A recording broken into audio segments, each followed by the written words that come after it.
Très bien. Bah, écoutez, alors le CRM est un premier sujet. Je pense que sur le CRM, on a aujourd'hui de très gros acteurs qui ont fait une communication très importante, donc qui ont des CRM qui sont très visibles, hein, puisqu'ils ont fait cette communication importante, mais dont voilà, les retours qu'on a, on sait que ça connaît parfois des échecs de déploiement parce qu'un peu complexe ou pas très facile en adoption. Il y a d'autres solutions qui sont gratuites et qui semblent gratuites, et en fait, quand on commence à les déployer, ben, on se rend compte très vite que c'est très limité et qu'en fait c'est très coûteux et c'est pas gratuit du tout. Voilà, donc on pense qu'il y a il y a vraiment un marché sur le CRM où il y a des opportunités pour des CRM pointus, qui ont des fonctionnalités étendues, qui sont faciles à adopter par les utilisateurs et sur lequel le besoin est que ça monte en puissance et donc que ça couvre évidemment un nombre d'utilisateurs importants, du marketing automation, enfin voilà, un certain nombre d'éléments qui font qu'on est sur des CRM qui peuvent porter de la croissance d'une entreprise.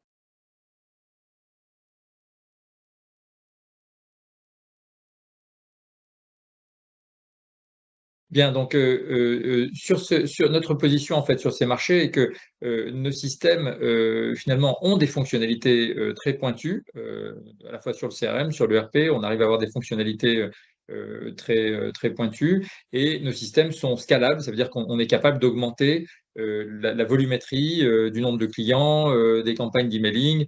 Voilà, donc on est en mesure d'emmener en fait nos solutions vers un usage assez étendu, hein, de la solution. Et on va avoir, nous, une très forte capacité d'adaptation. C'est-à-dire que l'architecture low no-code, bah, ça permet en no-code bah, d'avoir une très grande flexibilité pour adapter la solution. Et quand vraiment le no-code ne suffit pas à aller chercher l'ensemble des fonctionnalités, eh bien, on peut faire du low-code qui permet en quelques jours, finalement, de faire évoluer la plateforme et la solution pour matcher des besoins d'un client. Donc, cette architecture très particulière permet de vraiment coller aux besoins des clients.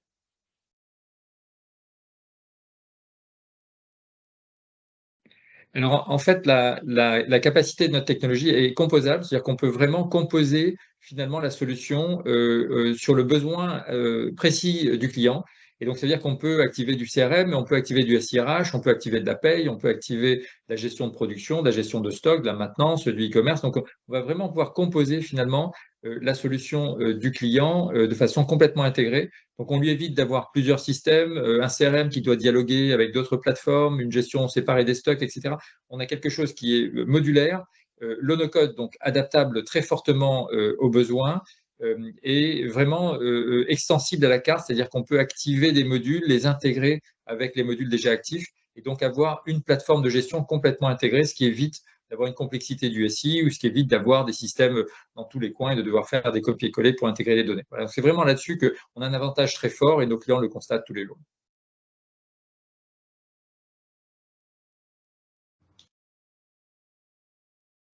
Alors c'est assez original. Nous, on est un des acteurs précurseurs sur le no-code, puisqu'on a démarré il y a 13 ans. Et donc, on s'est tourné immédiatement sur ce qu'on appelait à l'époque de l'industrialisation de la production d'applications. Donc, on est un acteur du low et no-code depuis effectivement 13 ans. Et donc, l'avantage, on a une vraie supériorité technique parce qu'on a une architecture qui est très robuste et qui permet de faire du mission critique. Mission critical, comme on dit en anglais. Donc on constate des approximations d'architecture chez d'autres acteurs de ce type de technologie. On a une architecture modulaire qui part du processus métier. Donc, pour chaque processus métier, on a un module qui correspond et cette architecture low no-code, ce qui fait qu'on a une capacité à vraiment fournir des systèmes d'application métier critiques utilisés dans des environnements très sensibles ou des ERP très larges, très étendus, avec un grand nombre d'utilisateurs et des fonctionnalités très pointues. Donc, on est vraiment le côté précurseur sur cette vague du low no-code nous permet aujourd'hui d'avoir des technologies qui sont très pointues, très abouties et qui font qu'on sert nos clients sur des dispositifs que d'autres plateformes ne peuvent probablement pas adresser.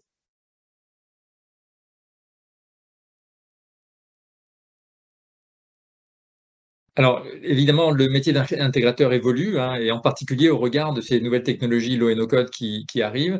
C'est-à-dire qu'auparavant, il y avait beaucoup d'intégration et beaucoup de code. Je crois qu'aujourd'hui, des dispositifs CRM, ERP complets peuvent se mettre en place avec une charge plus réduite.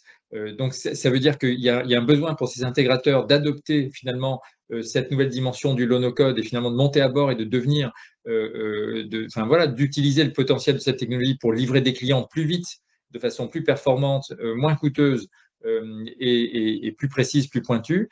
Et ce qui permet, évidemment, effectivement, il y a une réduction un peu du coût sur la mise en place d'une solution pour un client, mais ça veut dire qu'on peut adresser un grand nombre de clients avec des solutions très pointues. Donc, en fait, finalement, c'est la multiplication de l'opportunité de marché sur un grand nombre de clients qui va venir compenser finalement un peu des fois la réduction par rapport à ce que ça prenait sur des ERP d'ancienne génération de gérer une intégration et un déploiement.